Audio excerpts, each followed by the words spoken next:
네, 이번 시간에 유형자산은 회계 처리하는 거에 대해서 연습해 보도록 하겠습니다. 먼저 토지와 건물 일괄 취득. 일괄 취득은 같이 사는 거라고 그랬죠. 값을 구분하지 않고 우리가 토지와 건물을 함께 얼마에 샀을 때 그러면 토지는 얼마고 건물은 얼마인지 구별이 안 된다고 그랬죠. 그래서 금액을 나눠줘야 되는 거, 그걸 일괄 취득이라고 한다.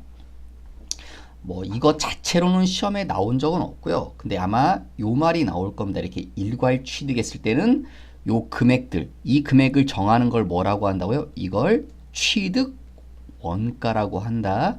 일괄 취득할 때 취득 원가, 요 금액들은 어떻게 산정할 거냐? 공정가치 시가에 따라서 비율에 따라서 안분 계산한다. 나눠서 각각 얼마씩인지 계산해 줘야 된다. 그 얘기고요. 두 번째, 무상 취득. 무상이란 말은 공짜란 소리죠. 공짜로 내가 받았을 때. 이게 이제 요 말하고 같은 거죠. 수증. 수증, 증여란 말은 들어보셨을 것 같아요. 증여, 숫자, 받았다. 증여라는 게 공짜거든요. 그래서 수증, 무상 취득 같은 말입니다. 그럴 때 요 금액, 이것도 역시 취득 원가다. 이 금액을 뭐라고 해야 할 거냐? 공정 가치, 시가 금액으로 써야 된다는 거. 그 다음 대변 쪽 계정 과목 이름이 뭐예요? 자산, 수중, 이익. 글자가 좀 길죠. 그래서 요 계정 과목의 핵심 단어는 얘입니다. 수중. 공짜로 받았을 때를 수중이라고 한다고 그랬죠. 그래서 수중이란 말을 연상하시면 요 오른쪽에 대변에 나오는 계정 과목도 좀 쉽게 찾을 수 있으실 겁니다. 그 다음 현물 출자. 출자는 자본을 내놓는 거라고 그랬죠. 그래서 현물 출자면요, 회사는 당연히 자본금이 증가됩니다. 투자를 받았기 때문에. 투자를 받고 주식을 발행해 주거든요. 그래서 무조건 대변이 자본금이 되고요. 그 다음에 물건을 받았거든요. 돈을 받은 게 아니라 그때 이 금액, 요 금액을 뭐라고 할 거냐? 이게 원칙이거든요. 취득한 자산의 공정가치, 즉 지금 취득한 게 토지죠. 그럼 토지의 시가가 얼마냐? 이렇게 여기다 써야 된다는 거예요. 그런데 이게 애매할 때가 있어요. 토지의 시가가 애매하다. 그럴 땐 우리가 주식을 준다고 그랬죠. 토지를 받고 그 대신 주식을 줄 때 우리가 준 주식의 공정가치, 그 금액을 여기다 씁니다. 그래서 시험 보실 때 혹시 이런 문제가 나오시면요, 시험은 요 두 가지 금액 중에 하나만 알려줄 겁니다. 얘를 알려주든가 그럴 겁니다. 그러면 알려주는 금액을 이 자리에 쓰신다는 소리입니다. 그 다음에 혹시나 요 3번은요, 우리가 뭐 주식을 발행하기 때문에 돈이 나갈 수가 있다는 소리거든요. 그 다음 4번은 주식을 발행할 때 나오는 계정 과목인데 이건 자본 쪽에서 좀 배우셔야 될 겁니다. 그래서 여기서는 일단 형태가 이렇게 된다는 것만 봐두시고 다시 자본 쪽에 가서 나오실 때 다시 말씀을 드리도록 하겠습니다. 그 다음 4번 토지와 건물 취득 후 철거. 사서 철거하는 거라고 그랬죠. 그럼 다 뭐라고 한다? 토지라고 하는 겁니다. 그래서 지금 오른쪽에 보시면 일단 토지와 건물을 우리가 사야 되잖아요. 그러면 땅값을 얼마 주고 사겠죠? 그 값 여기에 당연히 들어가야 됩니다. 그 다음 우리가 뭐도 사야 됩니까? 건물도 일단은 사야 되죠? 건물 사는 값도 토지라고 합니다. 그 다음 이 토지나 건물 살 때 우리가 무슨 세금도 내요? 취득세 같은 세금도 냅니다. 이거 부대 비용으로서 포함돼야 됩니다. 취득원가에. 그 다음 철거 비용. 철거 비용은요, 우리가 이렇게 건물을 사면, 땅하고 건물을 사면 이 건물을 사가지고 철거, 헐어버릴 거예요. 철거하고 다시 지을 생각이거든요. 그럼 철거할 때 돈 들어가요. 이 철거 비용도 토지라는 겁니다. 그런데 뒤에요, 철거 자재 매각이라고 그랬죠. 여러분 이렇게 철거하다 보면 건물들이 이렇게 안에 철근 같은 게 있거든요. 철기둥. 이런 건 다시 고철로 내다 팔아버립니다. 그렇기 때문에 이거는 내가 돈이 나가는 게 아니라 돈이 들어오겠죠. 그러면 이걸 내다 판 돈으로 내가 이 건물 철거하는 데 비용에 보태 쓸 수 있겠죠. 그래서 철거 비용에서 차감될 거거든요. 그래서 토지에서 차감됩니다. 그래서 얘네들은 다 토지 플러스 항목들이거든요. 철거 자재 매각만 이건 돈이 들어오기 때문에 마이너스 항목이 됩니다. 그 다음 사용 중이던 건물을 철거하면 내가 가지고 있던 건물을 철거하면 건물이 사라지겠죠. 내 건물이 이 금액은 뭐로 기재한다고요? 취득가. 그 다음 얘를 졸졸 따라다니는 애가 있습니다. 그게 누구냐면 감가상각 누계액이죠. 그런데 감가상각 누계액은 마이너스 항목, 차감 항목이기 때문에 얘하고 항상 반대 관계에 있습니다. 그래서 차변 쪽에 와서 사라집니다. 그 다음 철거하기 때문에 돈이 나가야 됩니다. 철거 비용을 줘야겠죠? 예. 내가 이렇게 쓰는 돈들은 다 뭐다? 처분, 손실, 비용 처리하는 겁니다. 그 계정 과목이 유형자산, 처분, 손실로 하는 거고, 그 다음에 교환, 이종 교환. 서로 다른 종류를 바꾼다는 거. 예. 처분, 손익이 나타난다. 이렇게 써있죠. 이런 계정 과목이 나타난다는 소리입니다. 손실이나 이 계정 과목이 인식된다.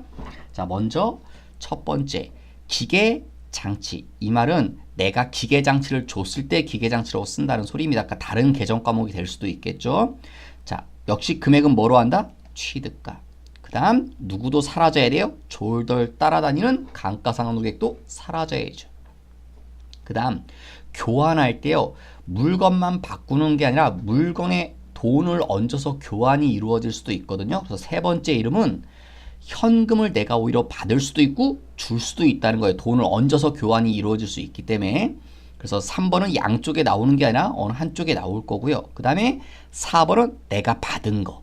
그 다음에 요 금액 얘기하는 겁니다. 이 금액을 뭐로 한다? 제공한 자산의 공정가치. 여기서 제공한 자산은 내가 준 거 얘기하는 거죠. 얘 말하는 겁니다. 기계. 내가 준 게 기계죠.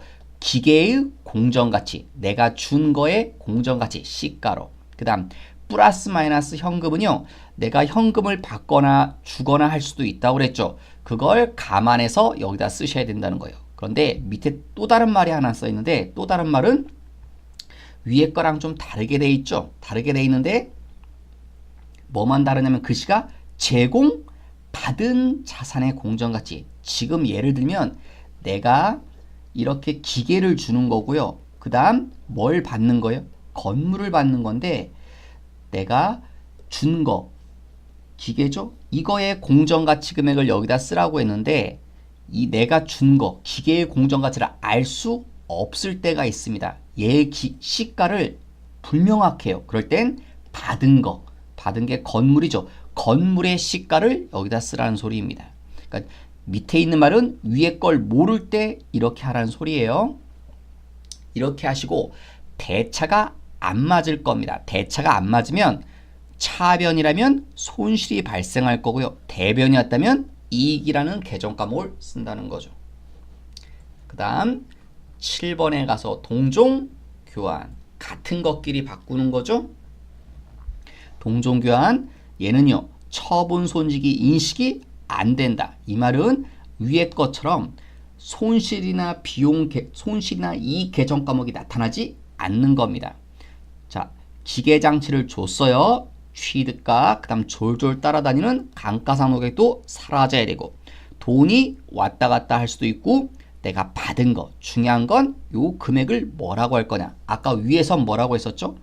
제공한 자산의 공정가치였죠. 근데 지금은 장부가액이라는 거. 내가 기계를 줬죠? 기계의 장부가액을 여기다 쓰라는 소리죠. 근데 만약에 현금까지 오고 갔다면 그 현금도 반영해서 이 금액에 기재한다는 거. 그 다음 정부 보조금. 우리가 국가로부터 정부 보조금을 받았다? 그러면 차변은 뭐 돈을 받았겠죠? 두 번째 계정 과목은 정부 보조금.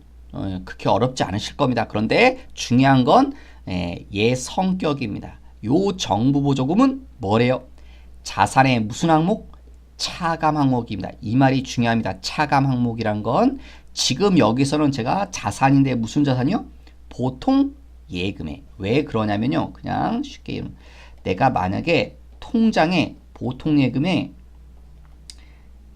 2천만 원이 들어가 있어요. 통장에 지금 2천만 원이 있다고요. 근데 정부 보조금 1,000만 원. 그러면 정부 보조금은 뭐 하라는 거예요? 빼줘야 되는 거예요. 즉, 이 말은 뭐냐면 내가 통장에 2천만 원이 있지만 국가에서 지원해준 돈이 얼마 있다는 거예요? 1,000만 원이 이 속에 있는 거예요. 그러면 국가가 나한테 정부 보조금을 줄 때는요, 그냥 네 마음대로 써라고 하는 게 아니라 대부분은 조건을 주거든요. 어떤 용도로만 쓰라고. 그러니까 내 통장에 2천만 원이 있지만 국가에서 지원해준 정부 보조금 1,000만 원은 내 마음대로 쓰시면 안 되니까 그 1,000만 원은 없다고 생각하라는 거예요. 함부로 쓰면 안 되니까 없다고 생각하면 내 통장에는 얼마만 있다고 생각하라는 거예요? 1,000만 원만 있다고 생각하고 그렇게 생활을 하셔야 된다는 소리입니다. 그래서 차감 항목입니다. 그 다음에 이제 이거보다 조금 더 어려운 건 국가가 나한테 이 정부종을 주면 이 돈을 그냥 주는 게 아니라 어떤 용도로 쓰라고 한다고 그랬죠. 보통 이제 기계 사는데 보통 많이 쓰라고 하거든요. 그래서 내가 기계 사는데 돈 주고 이때 정부종을 썼어요. 그러면 이 금액은 뭐라고 한다? 공정가액으로. 그 다음에 여기까지 분계는 어렵지 않을 겁니다. 내가 돈 주고 기계 샀다는 분계니까. 그런데 국가가 위에서 나한테 준 보조금이 있었죠. 이 보조금을 위해서 기계 사는데 썼기 때문에 이 보조금이 사라지는 겁니다. 즉 국가가 원래 보조금 줄 때 내가 통장에 가지고 있었죠. 그 통장에 있는 보조금은 없어지겠죠. 써버렸으니까. 대신 국가가 지원해준 돈은 있죠. 어디에? 기계 사는데 썼기 때문에 기계 속에 있을 겁니다. 그래서 새로운 정부 보조금이 또 나타나는데 얘는요. 성격이 자산의 차감인데 누구의 차감이요? 정확히는 기계의 차감 항목입니다. 이 속에 있다는 거예요. 국가가 지원해준 돈이. 그래서 지금 차변에도 정부 보조금이고 대변에도 정부 보조금 이름이 서로 똑같죠. 똑같은 이름을 양쪽에 쓰면 안 되는 거죠. 근데 이건 똑같은 게 아니라는 겁니다. 위에 거는 통장에서 차감하는 거고요. 성격이 아래 건 기계에서 차감하는 거기 때문에 똑같은 게 아니라 반드시 써줘야 됩니다. 그래서 시험에 쉽게 나오면 8번을 낼 거고요. 8번은 그렇게 어렵지 않을 겁니다. 모양새도 조금 더 어렵게 낸다면 9번을 낼 겁니다. 8번보단. 그 다음 10번 유형자산 매각. 여러분 10번은 반드시 하실 줄 아셔야 됩니다. 자산을 매각하는 거. 그런데 10번은요. 감가상각 자산을 팔았을 때입니다. 그래서 대변 가서 자산이 사라지고 누계액도 따라서 사라진다고 그랬죠. 그 다음에 차변은요. 이제 돈 얘기가 나와야 되니까 만약에 돈을 못 받았다고 하면 미수금. 그 다음 중요한 건 이런 이름이 나와야 된다는 거죠. 손실이나 이익이.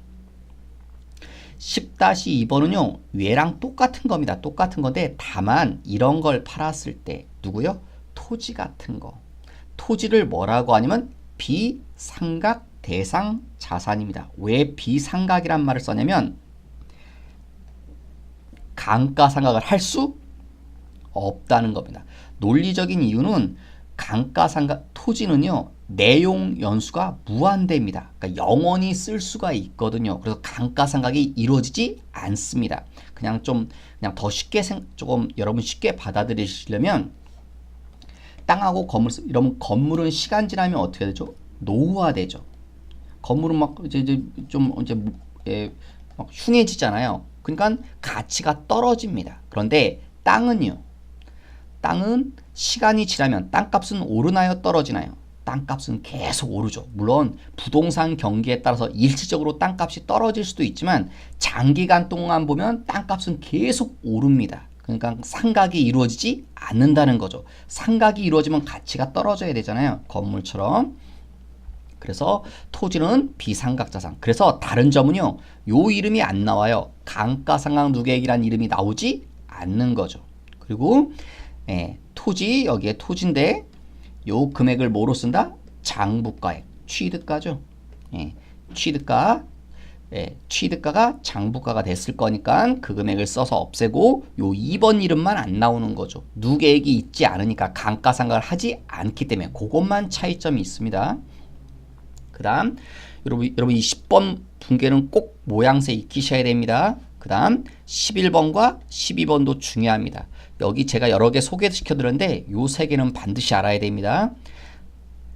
11번 자본적 지출, 12번은 수익적 지출. 꼭 표현 익히셔야 되고 자본적 지출은 자산이란 말, 수익적 지출은 비용이란 말. 그래서 쓰는 이름이 건물, 기계, 차량, 비품 이런 자산 이름을 써야 되고 수익적 지출은 수선비나 차량, 유지비라는 비용 계정 과목을 쓰셔야 됩니다. 자, 이제 문제를 풀어볼게요. 18년 7월 18일 날 구입해서 사용 중인 기계를 6월 1일 날 처분했다. 즉 작년 7월 18일 날 사서 올해 언제요? 6월 1일 날 팔아버렸대요. 그러면 자 이때 얼마에 샀을까요? 이때 산 금액을 뭐라고 하죠? 취득가액이라고 하죠. 취득원가. 근데 질문이 그거 물어보는 거죠. 그러니까 이 금액은 알 수 없습니다. 얼마에 샀는지. 그 다음에 사가지고 이 기계를 계속 썼겠죠. 쓰는 동안에 뭐가 이루어집니까?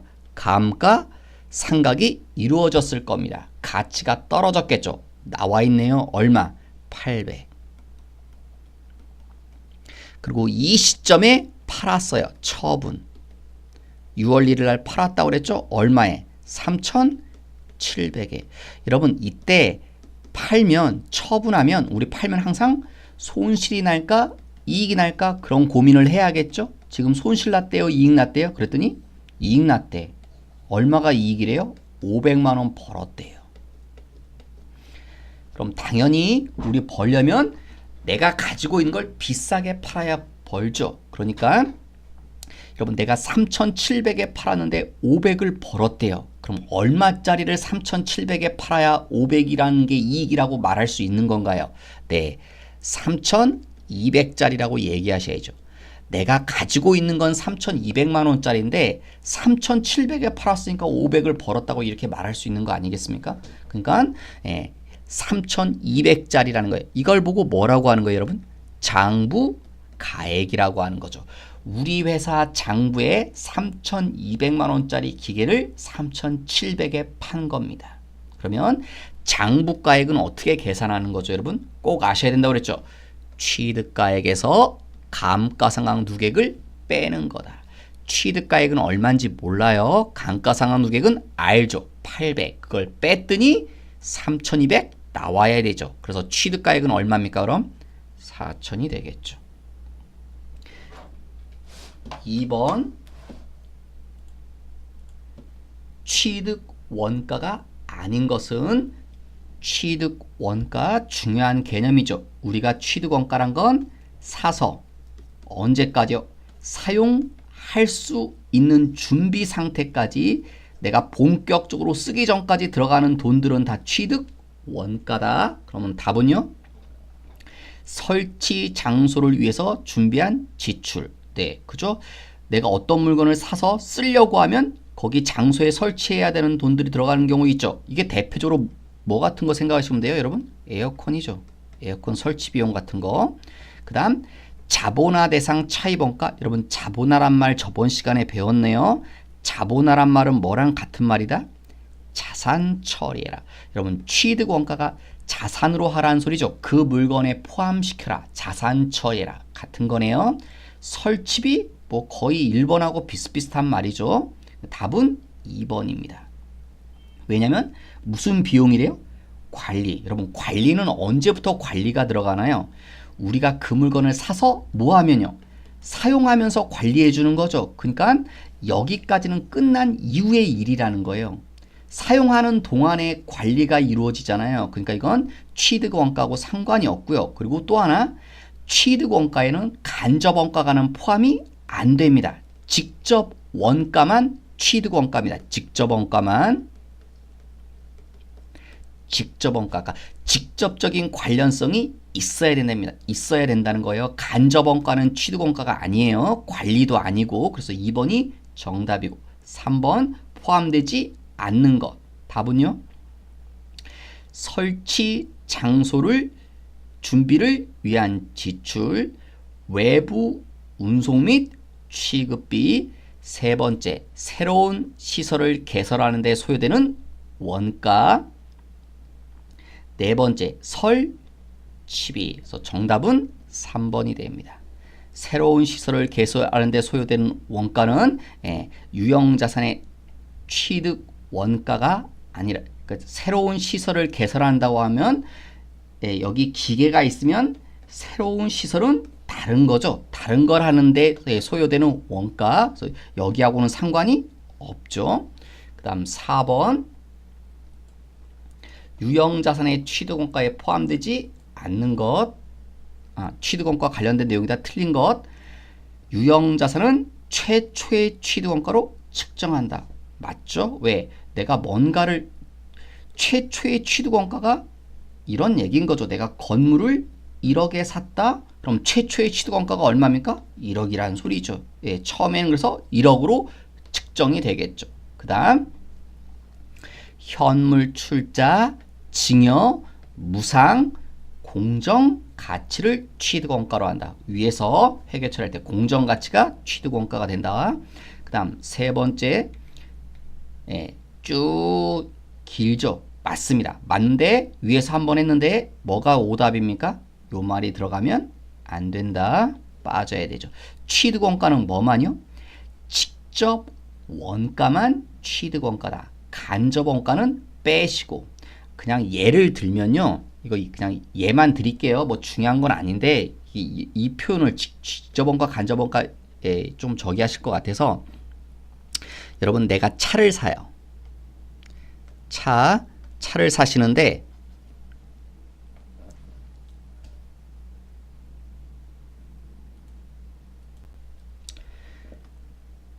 차를 사는데요. 이렇게 차를 사는데 자, 차 가격이 1,000만 원이에요. 그 다음에 차 사면서 이 세금을 내야 돼요. 취득세란 세금 100만 원을 내야 돼요.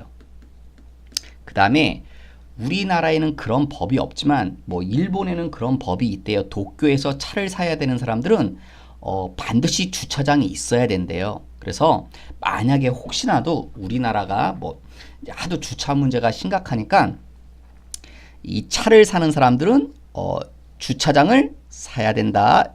이렇게 하면 여기 주차장 같은 거 뭐 내가 이제 우리 집에 요 주차장이 필요해. 그러면 요 땅을 사야겠죠. 주차할 수 있는 공간, 요 땅을 사야 돼요. 땅 사는데 1,000만 원이 들어갔어요. 그러면 이 차의 취득원가는 얼마냐는 거예요. 여러분, 당연히 이 1,000만 원은 진짜 직접적으로 직접 원가에 해당되죠. 차하고 관련이 있어요. 그 다음에 요 취득세는요.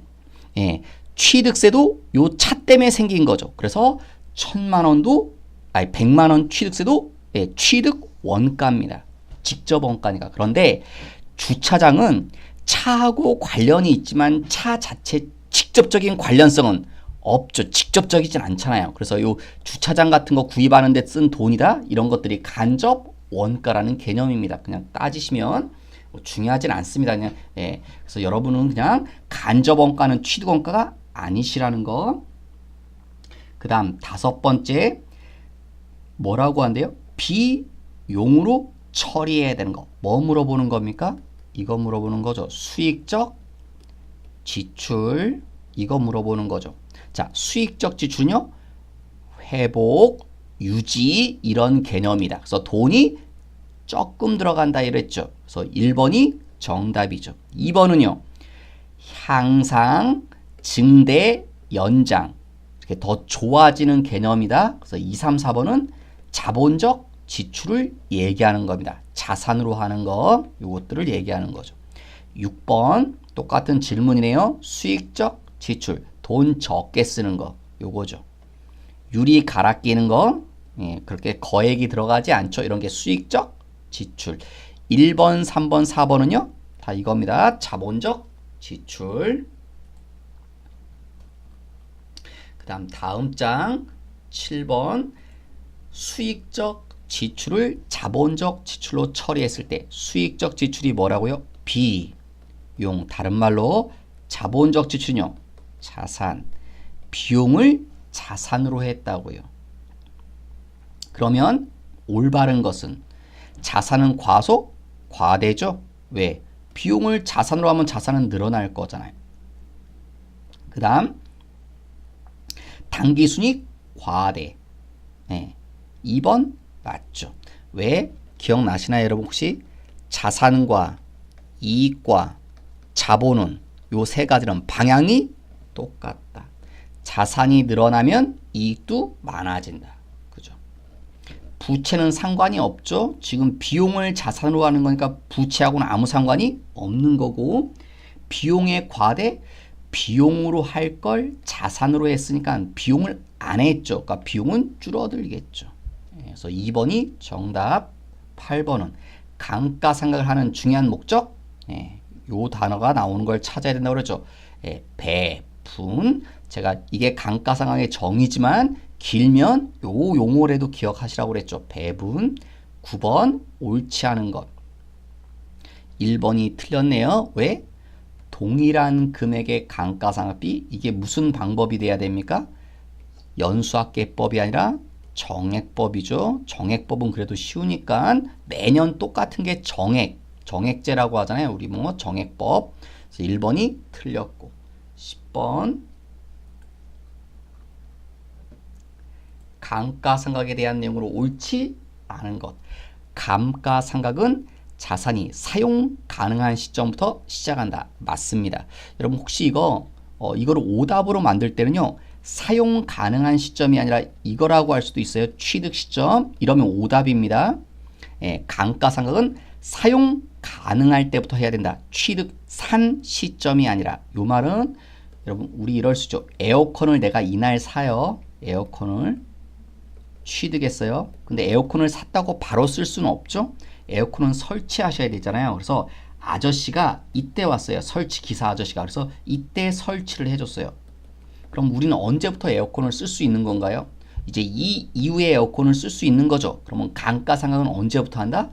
이때부터 하는 게 아니라 이때부터 시작하는 거라고요. 왜냐하면 이때부터 사용할 수 있는 거니까. 사용 가능한 시점입니다. 취득 시점. 사자마자 감가상각하는 건 아니라고요. 1번은 맞는 말. 오답으로 할 땐 요 자를 이렇게 바꿀 거예요. 그럼 이건 오답입니다. 두 번째, 매 기간 감소하는 방법은 정률법이다. 여러분 정률법은 초기에 감가상각비가 많이 나와요. 그리고 점점점 뭐예요? 줄어들어요. 시간이 갈수록. 정률법은 그래프로 그리면 이런 말입니다. 그 다음에 정액법은 어떻게 됩니까? 정액법은 매년 똑같은 그렇게 수평선처럼 나옵니다. 정액법은. 정률법 맞고. 세 번째, 제3번이 오답. 왜 오답이냐면요. 무슨 과정에서요? 제조 공정에서 발생한 감가상각은 단기 비용이 아니라 뭐라고 하셔야 돼요? 제조 원가로 처리한다. 제조 공정에서 발생하지 않는 게 단기 비용이죠. 이 말은 여러분 그 계정 과목 코드 번호 찾아보시면 감가상각비가 518번도 있고 818번도 있습니다. 코드 번호가. 이게 뭐냐? 이게 제조원가 코드 번호예요. 이게 무슨 코드 번호예요? 판관비 코드 번호입니다. 단기 비용으로 한다는 건 이렇게 되면 단기 비용 처리가 됩니다. 여러분 단기 비용이 뭐예요? 발생하면 바로 비용 처리됩니다. 그런데 제조 원가로 하면 발생했다고 해서 비용 처리되는 게 아니라, 혹시 예전에 했던 기억을 떠올려 보세요. 이건 물건 만드는 데 필요한 돈이기 때문에 언제 비용 처리됩니까? 팔려야. 얘는 팔려야 비용 처리됩니다. 얘는 바로 비용 처리되고, 그게 5와 8의 차이점입니다. 그래서 제조 공정에서 발생된 건 다 제조 원가입니다. 일단은 물건 만드는 데 쓴 거여야 됩니다. 그 다음 11번 옳은 것은 정액법 틀렸죠. 요 자리 틀렸네요. 잔존 가치를 빼서 나눠줘야죠. 정률법 틀렸죠. 요 자리가 뭡니까? 감가상각 누계액이 돼야 되죠. 연수합계법 요 자리 잔존가치가 돼야 되죠. 그래서 4번이 정답이죠. 가만히 보시면 취득원가에서 다 뭐 빼주나요? 잔존가치 빼줘야 됩니다. 딱 하나 누구만? 정률법만 누계액을 빼는 거고 나머지들은 다 잔존가치 빼줘야 되기 때문에 얘만 제대로 돼 있는 거죠. 그 다음 12번 감가상각비가 큰 거부터 나열한 것은 그냥 연습 삼아서 해볼게요. 자, 먼저 뭐 해라? 정액법으로 해볼게요. 정액법 어떻게 계산합니까? 취득원가 100만원 마이너스 잔존가치 10% 얼마예요? 10 나누기 내용 연수 5년 그럼 90만원이죠. 90만원 나누기 5년 얼마 나오십니까? 18만원. 이게 정액법으로 계산했을 때 18만원. 그 다음에 정률법으로 해볼까요? 정률법 어떻게 하십니까? 취득원가 마이너스 누계액. 누계액이 없죠. 왜 없나요? 처음에는 누계액이 나올 수가 없죠. 처음에는 곱하기 정률 0.4. 그럼 얼마 나옵니까? 40만원. 지금 몇째 연도 물어봤어요? 첫째 연도. 그러니까 처음에는 누계액이 없죠. 그 다음에 연수합계법 취득원가 마이너스 잔존가치 10 곱하기 분모 내용 연수의 합. 내용 연수의 합이면 뭐예요? 1부터 5까지 더하는 거죠. 1부터 쭉 5까지 1, 2, 3, 4, 5. 분자는요. 역순. 그러니까 5부터 시작하셔야죠. 그럼 얼마입니까? 요게 90 곱하기 분자는 5, 분모는요. 1부터 5까지 더하면 15가 되죠. 그래서 15분의 5네요. 그래서 얼마 나옵니까? 30. 자, 누가 제일 큽니까?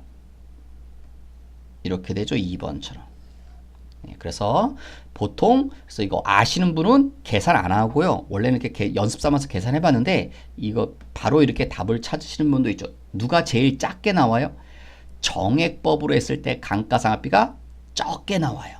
누가 제일 크게 나와요? 정률법으로 했을 때 제일 크게 나오죠. 일반적으로. 그 다음 13번, 12번하고 비슷한 문제죠. 자, 다시 연습 삼아서 해보겠습니다. 먼저 뭐로요? 정액법으로. 근데 얘 보세요. 2차 연도까지 뭘 물어봤어요? 누계 크기예요. 정액법. 취득가액 200 마이너스 잔존가치 20 10%니까 곱하기 나누기 내용 연수 5년. 그죠? 그럼 180만원 나누기 5. 그래서 얼마 나옵니까? 36만원이 감가상각비죠. 그런데 몇 년도 말이요? 2차 연도. 그러면 감가상각을 몇 번 해야 됩니까? 2번 해야 되죠. 36만원, 36만원. 누계액은 여태까지 한 금액. 그러니까 얼마가 돼요? 36만원이 2번 되니까 누계액은 72만원 되겠죠. 정액법으로 했을 때 2차 연도 말까지 누계액은 72만원, 36만원 2번이니까. 그 다음에 정률법. 정률법이요. 정률법으로 해볼게요. 취득원가 200 마이너스 잔존가치 0이죠. 처음엔 곱하기 정률 0.4. 그럼 얼마 나오십니까? 200만원 곱하기 0.4. 그러면 80만원이 나옵니다. 처음에 감가상각비 80만원. 그 다음에 2차 연도라며요. 그러면 두 번째 연도 감가상각비 어떻게 계산해요? 취득원가 마이너스 누계액. 누계액이 얼마입니까? 작년에 한 번 했죠. 80. 그럼 누계액이 80이겠죠. 곱하기 0.4. 그러면 얼마 나오십니까? 48만원. 두 번째 연도 감가상각비는 48만원. 그러면 누계액을 물어봤죠. 누계액은 두 번째 연도까지 누계액은 128만원이죠. 누계는 다 합친 거니까. 그 다음 마지막으로 연수합계법. 취득원가 200 마이너스 잔존가치 20 곱하기 내용연수의 합 1, 2, 3, 4, 5, 15 분모 역순 15분의 5 18만원 아니죠 180만원 곱하기 15분의 5 그럼 얼마 나옵니까? 60 끝이 아니죠 1차 연도니까 2차 연도까지 해봐야죠 2차 연도요 두 번째 연도는 200 마이너스 20 곱하기 15분의 4가 되겠죠. 두 번째 연도는 그러면 얼마가 나옵니까?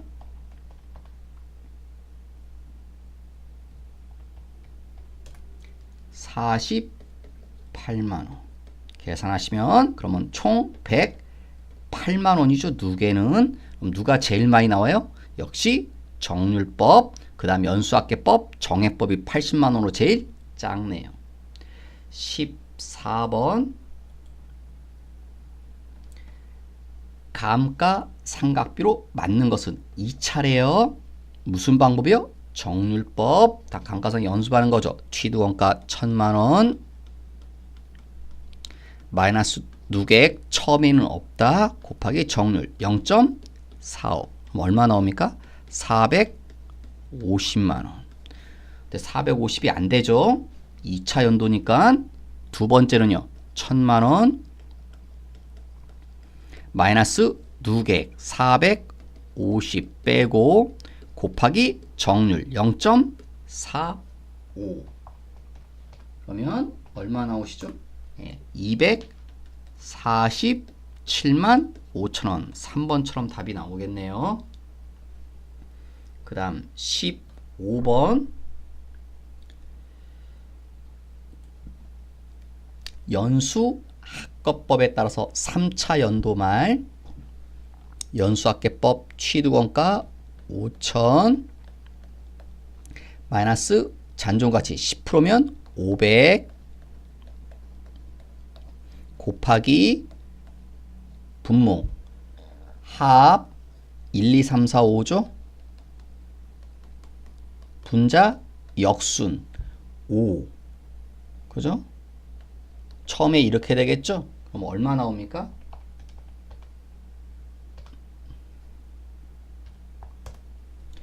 1500이 나오네요. 이거 언제 겁니까? 처음 연도 1차 연도의 감가상각비. 자 그럼 이제 뭐 해봐야 돼요? 2차 연도 2차 연도는 어떻게 되겠습니까? 여기까지는 똑같으니까 4500이죠 2차 연도 곱하기 15분의 여기만 달라지죠 4 이게 2차 연도 답이겠죠. 그럼 얼마 나오세요? 1200 2차 연도 3차 연도는요 4500 곱하기 15분의 3이 되겠죠. 그럼 얼마 나옵니까? 여기서 하면 900 자 질문은 뭐예요? 세 번째 연도 말에 장부가액 장부가액이 뭡니까? 취득가액에서 빼야 되죠. 감가, 상각, 누객을 빼면 취득가는 알 수 있죠. 얘가 얼마입니까? 5천 얘가 5천 감가상각 누객은요 합친 거죠. 감가상각 몇 번 했나요? 3번 1500, 1200, 900 그럼 저 세 개를 더하면 되겠죠. 그럼 얼마 나옵니까? 3600 그러니까 세 번째까지 누객은 3600만원 취득가 5000 빼면 얼마 나와요? 1400 그게 장부가죠. 취득가액 마이너스 누객 그 다음에 16번 5년간 감가상각할 경우 설명이다. 거리가 먼 것 1번 이거는 좀 쉽겠네요. 매년 일정 그게 무슨 방법입니까? 정액법이죠. 틀렸죠. 그래서 정액법이 매년 일정한 거니까 17번 연초에 취득해서 영업부에서 사용한 소형 승용차 내용연수 5년 잔고치형을 정률법으로 할 경우 정액법하고 비교했을 때 미치는 영향 정액법 또요 정률법 그러면 자 감가상각비 누가 더 많이 나온다? 계산도 해봤죠. 정률법이 초기에 더 많이 나옵니다. 그 다음에 여러분 이거 했으면 그 다음은 알 수 있는데 왜 감가상각비가 비용이잖아요. 그럼 당연히 비용이 많아요. 이쪽이 비용이. 그러면 이익은요. 이익은 거꾸로 되겠죠. 왜? 비용이 많으면 이익은 줄 거 아닙니까? 그러니까 이익은 정액법이 더 많이 나오죠. 그래서 정률법을 뭐라고 해요? 보수주의적인 방법이다. 누구에 비해서? 정액법이랑 비교했을 때 감가상각비가 적게 나오니까 보수주의적인 방법이죠. 그 다음에요. 아까도 위에서 한 번 했죠. 여러분 이익과 자산은 방향이 서로 어떻다? 똑같다. 이렇게 된다는 거죠. 그러니까 이거를 찾으시면 되겠죠. 그래서 답은요. 정률법으로 하게 되면 이익은 적게 나오죠. 이익은 적게, 자산도 적게. 그래서 4번이 정답이죠. 그 다음 절대로요. 여러분 이 문제 잘 몰라도 답은 이런 거 찾으면 절대로 안 되죠. 2번, 3번은 답이 절대로 될 수 없죠. 왜 답이 될 수 없다고요? 자산과 이익은 방향이 똑같다. 이익이 많으면 자산도 많아야 돼요. 그러니까 2번은 말이 안 돼요. 3번도 말이 안 되고. 그래서 말이 되는 건 일단 1번과 4번밖에 없다고요. 자산과 이익이 방향이 똑같이 가는 건. 그래서 찍어도 1, 4번 중에선 찍어야 된다는 소리죠. 18번 감가상각에 대한 설명이다. 옳지 않은 것은 1번 사용 가능할 때부터 해라. 토지와 건물을 동시에 취득하면 토지는 감가상각을 할 수 없다라고 그랬죠. 그래서 2번이 잘못된 표현이네요. 그 다음에 점표 입력을 해보도록 하겠습니다. 자, 프로그램 켜보실까요, 여러분? 프로그램 켜보시고 회사는 2019번으로 로그인 하겠습니다. 자, 자료 보시고 그런데 하기 전에 얘도요. 여기 먼저 들어가 볼게요. 계정 과목 및 조교 등록 가서 104번 찾으래요. 104번이 뭐로 되어 있나요? 재예금으로 되어 있죠. 이걸 오른쪽 상단에 가서 고쳐요. 뭐로? 정부 보조금으로. 그 다음에 여기 성격은 뭐라고 하래요? 차감 써있죠. 그 다음에 요 자리 관계 코드 옆에 참고 코드 찾아서 관계 코드 뭐라고 하라고 나와 있죠. 보통 예금으로 이렇게. 자, 그리고 나오셔서 자, 일반 점표 입력 1번 4월 1일자 주식회사 대구로부터 토지를 샀대요. 그리고 돈 줬고 뭐 돈 주고 외상 뭐 그런 얘기 나오죠. 자, 쉬운 얘기 두 번째 줄에 수표를 발행했다. 그 말 보시면 습관적으로 나와야 돼요. 대변의 당좌 예금 얼마? 3천. 그 다음에요. 나머지는 외상. 외상이란 건 돈을 안 준 거죠. 그러면 두 가지 이름을 떠올리셔야 됩니다. 외상, 매입금. 또 하나요. 미지급금. 그 두 가지 말을 떠올리셔야 됩니다. 외상, 매입금 아니면 미지급금. 그런데 지금은 뭐 산 거래요? 토지 사신 거죠. 그래서 외상, 매입금이라고 해야 되나요? 미지급금이라고 해야 되나요? 미지급금. 그래서 미지급금. 토지 산 거니까 외상 매입금이 아니죠. 그다음에 거래처 빼먹지 마시고 대구. 미지급금 옆에는 반드시 거래처 들어가야 됩니다. 자, 외상은 당연히 얼마입니까? 7천. 그 다음 세 번째 줄에 또 돈 줬다는 얘기가 나오죠. 대변 통장에서 얼마 줬대요? 100만원. 그 다음 차변에 자 이제 이렇게 돈 주는 이유들을 써야죠. 돈 왜 주는 겁니까? 토지 살려고. 그래서 근데 토지의 금액은 얼마가 돼야 돼요? 1억 100. 왜? 등록세 100만원도 토지 매입과 관련된 거기 때문에 포함되셔야 됩니다. 부대 비용으로서 취득 원가에 포함해라 얹어줘야 됩니다. 그래서 토지가 1억 100이라는 거 중요한 문제입니다. 그 다음 2번 자, 원재료 일부를 기계에 고치는데 써버렸다. 두 번째 줄에 어떤 표현 나와요? 수익적 지출. 그럼 당연히 써버렸으니까 없어지겠죠. 대변 가서 뭐가 없어져요? 원재료라는 물건이 사라지겠죠. 써서 없애버렸으니까. 그 다음 기억나시나요? 대변에 원재료라는 이름을 쓰면 적요번호 몇 번? 8. 이거 꼭 써야 되죠. 금액 얼마? 30. 그 다음 차변에 무슨적 지출이요? 수익적 지출. 비용 이름 써라. 수익적 지출은 비용이죠. 어떤 이름이요? 수선비 아니면 차량 유지비. 그래서 지금은 수선비죠. 차는 관련이 없으니까 수선비. 수선비가 여러 개 있죠. 첫째 줄에 공장의 기계를 수리하는 데에서 520번 제조 원가라는 거죠. 공장.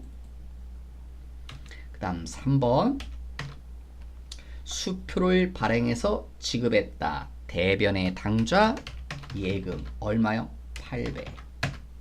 그 다음 두 번째요. 철거 비용. 첫째 줄에 보세요. 건물이 세워져 있는 토지를 구입하고, 구입이란 말이 나오나요? 구입, 사서. 세 번째 줄에 철거, 사서 뽀갤 거다. 그래서 결론이 뭐라는 거예요? 사서 뽀개는 건 다 토지다. 자, 그 다음 네 번째 줄에 수표를 또 발행했다는 말이 또 나오죠. 그러면 역시 뭐예요? 당좌 예금이죠. 그래서 수표를 총 발행한 금액이 얼마입니까? 전부 합치니까 980이죠. 다 합치면 돈 얘기 다 했네요. 차변에 다 뭐다? 예, 토지입니다. 토지의 건물의 철거 비용도 토지 산 800도 토지 정지 비용. 토지 정지 비용은요, 땅을 고르게 하는 겁니다. 쓸 수 있게끔 정리해 주는 거, 그런 걸 정리 비용이라고요. 다 토지랑 관련된 거다. 그래서 3번과 같은 문제는요, 말은 길지만 답은 심플합니다. 전부 다 뭐로 하니까 토지로 하는 거죠. 다 토지하고 관련됐다. 이게 어떤 상황 문제라고요?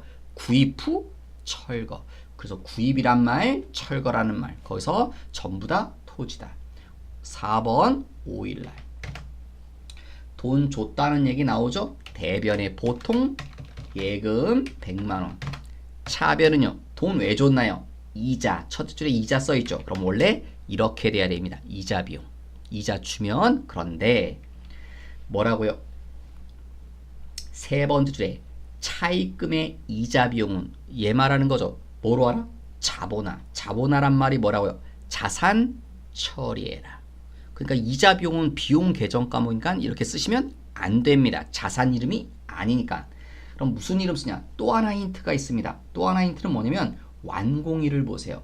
2021년 미래죠. 그러니까 이 건물은요, 아직 짓고 있나요? 안 짓고 있나요? 안 짓고, 다 못 지었습니다. 짓고 있는 중입니다. 그래서 쓰는 이름이 뭐다? 건설 중인 자산. 자본화란 말에서 알 수 있고, 착공일에서도 또 하나 힌트를 얻을 수 있다는 거. 건설 중인 자산, 자산 처리해라. 5번 8일날 토지를 무상으로 수중 받았다. 공짜로 받았다죠. 차변. 왜? 받은 거. 뭘 받았어요? 토지. 자, 근데 여기 금액 얼마로 써야 됩니까? 아까 무상으로 취득하면 취득원가는 무슨 금액으로 한다? 공정가치로. 그래서 3억이 아니라 4억을 써야 됩니다. 여러분, 지금 숫자 장부가액은 3억이고 공정가치는 4억이다. 그 말은 뭐냐면 이런 말이겠죠. 상황은 여러분, 사장님이 회사한테 땅을 줬다는 건 사장님도 일단 우리한테 주려면 샀어야 될 거 아니에요. 그러니까 자기가 샀을 때는 예전에 샀겠죠. 그때 3억 주고 산 땅이 있는데 그게 지금은 시가가 이제 땅값이 뛰었잖아요. 그래서 지금은 4억짜리라는 거예요. 그게 장부가액 3억, 공정가치 4억, 그런 의미입니다. 그러면 그 땅을 회사한테 주면 회사는 얼마짜리 받은 거예요? 3억짜리 받은 겁니까? 4억짜리 받은 겁니까? 4억짜리. 그래서 공정가치로 써야 된다는 거. 그래서 일부러 헷갈리라고 숫자 2개 나온 거예요. 그 다음 대변은요, 자, 무슨 이름이 키워드다? 공짜로 받았을 때 뭐라고 한다? 수증. 그래서 제가 계정 과목에다 쓸 때 수중이라고 써있죠. 그러면 이 하나밖에 없어요. 수중이란 글자가 들어가는 건 자산 수중이 공짜로 받아서 이익이죠. 6번 9일날 첫째 줄 끝에 전액 현금 대변의 현금 전액이라고 그랬죠. 전액이 얼마입니까? 1950이네요. 차변에 이렇게 돈 준 이유가 뭡니까? 차 샀죠. 차량 운반구. 자, 이런 거 뜨면 지우세요. 그냥 닫으세요. 신경 쓰지 말고. 자, 차가 얼마입니까? 차 1850. 두 번째 줄에요. 취득세. 취득세는 대표적인 취득 원가다. 포함시켜야 된다. 그래서 여기가 얼마야? 1900. 그 다음 대차 안 맞죠? 세 번째 뭐 샀죠? 뭐요? 채권. 그 다음에 문제 위에 박스 위에 세 번째 줄 보세요. 채권을 만기까지 보유하려고 한다. 그러니까 무슨 이름 쓰라는 소리예요? 만기 보유증권 쓰라는 소리죠. 채권 산 거. 그런데 만기 날짜 보세요. 2030년 한참 뒤에죠. 그래서 장기 코드 번호 비유동인 181번 만기 보유증권을 써야 되고 또 하나 그런데 여러분 마지막 그 박스 안에 마지막에 채권의 공정가치는 40. 이 채권은 40만원짜리예요. 대차 안 맞죠? 10만원 때문에. 이 말은 뭐냐? 채권은요 실제 가치는 40만원짜리인데 50만원 주고 샀어요. 그러니까 쉬운 말로 바가지 쓴 거라고 10만원을 더 얹어서 주고 산 거예요. 왜 이렇게 사야 돼요? 어쩔 수 없다고요. 왜? 차를 사야 되면 어쩔 수 없이 이렇게 사야 돼요. 하기 싫어도 할 수 없습니다. 만약에 나는 이렇게 사기 싫은데 그럼 차를 살 수 없는 겁니다. 그래서 20만원은 누구 때문에 보는 손실이에요?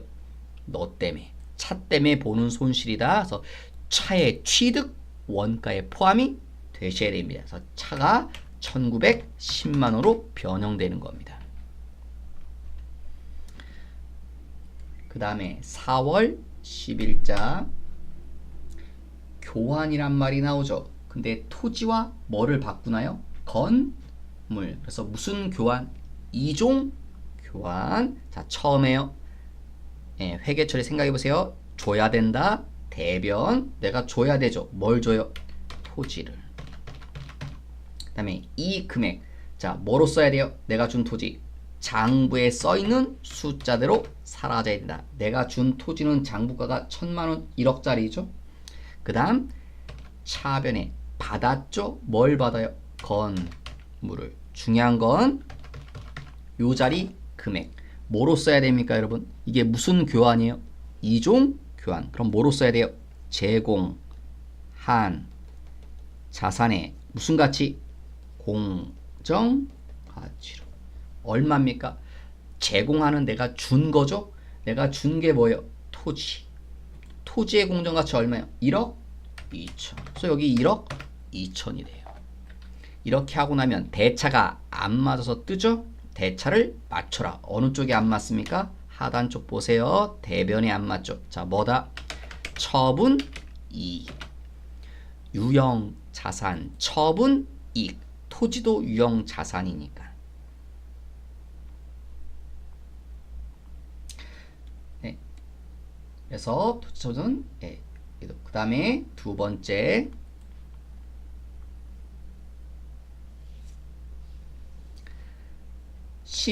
11일 17번하고 비교해보세요. 8번 문제 똑같은데 토지끼리 바꾸죠. 그래서 무슨 교환? 동종 교환입니다. 자, 역시 뭘 주죠? 내가 토지를 주고 있죠. 그래서 대변에 토지. 자, 얼마짜리 사라져야 돼요? 사라질 땐 장부가액으로. 그 다음 차변에 받은 게 뭐예요? 토지. 자, 이 자리 쓰는 금액이죠. 자, 이게 무슨 교환? 동종. 그러면 뭐라고 하셔야 돼요? 이 자리를 제공한 자산의 무슨 금액? 장부가액이죠. 동종이니까. 자, 제공한이 뭐예요? 첫째 줄에 있는 토지를 준 거죠. 자, 그거의 장부가 얼마? 1억. 그럼 여기 1억. 그러니까 이 순간에 뭐가 맞아버리죠? 대차가 맞죠. 빨간색 안 뜨잖아요. 그러니까 요 위에 거랑 비교하시면 이런 이름이 필요가 없다는 거죠. 처분이익이나 처분 소실이 나오지 않는다는 거예요. 경제적 실질의 일치성이거든요. 이게 동종교환은 그냥 교체된 것 뿐이에요. 그래서 판걸로 보장. 이종교환은 이런 위에 거는 왜 나오냐면 위에 거는 이랬다는 거예요. 내가 위에 있는 토지를 지금 내가 1억에 산 땅을 1억 시가가 1억 2천이죠. 그럼 1억 2천에 팔면 처분이 2천 생기고 그 돈 가지고 새로운 건물을 샀다고 보는 거예요. 위에 거는 절차가 사실은 그걸 생략해서 그렇게 이렇게 됐다는 것 뿐이고 그 다음에 12일 날짜 정부 보조금을 받았다. 차변에 보통 예금 얼마를 받아요? 1억을. 자, 그런데 대변에 이 돈 왜 받았나요? 정부 보조금. 자, 정부 보조금이 몇 개 보여요? 2개 보이죠? 2개 중에 누구 써야 됩니까? 104번. 어떻게 알아요? 옆에 참고 단어 써있죠. 국가에서 준 보조금은 통장에 우리가 지금 가지고 있잖아요. 그래서 이 정부 보조금은 통장 속에 있습니다. 통장에 관한 보조금입니다. 이렇게 처리합니다. 그 다음에 이제 13일. 자, 드디어 국가에서 준 돈, 이 돈 가지고 우리가 뭘 샀어요? 기계를 샀어요. 그래서 차변에 기계, 장치. 얼마 주고 삽니까? 기계는 1억 5천. 자, 대변에 돈 줘야 되죠? 돈 어떻게 줬대요, 여러분? 돈 통장에서 줬대요. 보통 예금에서 얼마만이요? 1억만. 그럼 다 안 줬죠? 5천은 어떻게 한대요? 다음 달에 갚는다. 뭐요? 미 지급금. 거래처는요? 서울. 자, 그러면 대차가 다 맞나요? 근데 이러고 끝나시면 이거 오답이라고 그랬죠. 왜? 우리가 이렇게 살 때 사실 우리가 지금 1억이란 돈도 주고 5천원 다음 달에 주기로 했지만 1억이란 돈 이렇게 준 거는 이 돈 뭐 가지고 준 건가요? 우리 돈 준 게 아니죠. 사실은 누구 돈 가지고 준 거예요? 국가에서 준 돈이 있었죠. 요 보조금을 기계 사는데 보태 쓴 거죠. 이 보통예금은. 그래서 국가가 준 이 보조금은 이제 통장 속에 없어요. 그래서 요 위에 있는 보조금 얘 말하는 겁니다. 얘는 통장에 관련된 보조금인데 사라져야 돼요. 그래서 차변 가서 사라집니다. 얘가 그죠? 사라지고 국가에서 지원해준 보조금은 새로 생겨요. 국가에서 준 보조금은 우리가 뭐로 가지고 있나요? 기계 형태로 가지고 있는 거죠. 그래서 새로운 보조금이 또다시 생겨야 됩니다. 그래서 요 줄을 빼먹으시면 안 됩니다. 요게 포인트입니다. 시험이 조금 어려우면 아래 것처럼 낼 겁니다. 쉬우면 12일자 분계를 낼 거고 조금 더 어려우면 13일자 형태 분계로 낼 겁니다. 그 다음 15일 마지막. 자, 돈 줬다는 얘기 나오죠. 수표를 발행했다. 대변의 당좌 예금 얼마요? 2억. 그 다음 차변에 돈 줬으면 이유가 있죠. 돈 왜 줬나요? 우리가 뭘 샀죠. 뭘? 토지하고 건물을. 근데 문제는 일괄 취득이라서요. 토지가 얼마고 건물이 얼마인지 각각은 우리도 몰라요. 그런데 뭐는 알아요? 시세는 알죠. 시가는. 토지가 얼마짜리예요? 시가로 1억짜리래요. 건물은 얼마래요? 시가로? 건물은 6천짜리래요. 그러면 우리는 총 얼마 줬어요? 2억 줬죠. 그럼 이 2억을 안분 나눠주란 소리예요. 그럼 나눠주려면 어떻게 하면 됩니까, 여러분? 1억 대 6천의 비율로 나눠주라는 거예요. 2억을. 그러면 계산하시면 어떻게 될까요, 여러분? 2억이란 금액을 나눠줘라. 자, 1억 대 6천의 비율로. 그러면 전체는 얼마입니까? 둘의 전체는 1억 6천이죠. 합치면 그 중에 이 1억 6천 중에 토지는 얼마 차지해요? 1억. 이렇게 되면 2억 중에 토지로 귀속되는 금액이 나올 겁니다.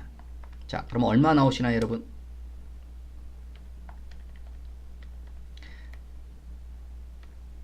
계산해 보시면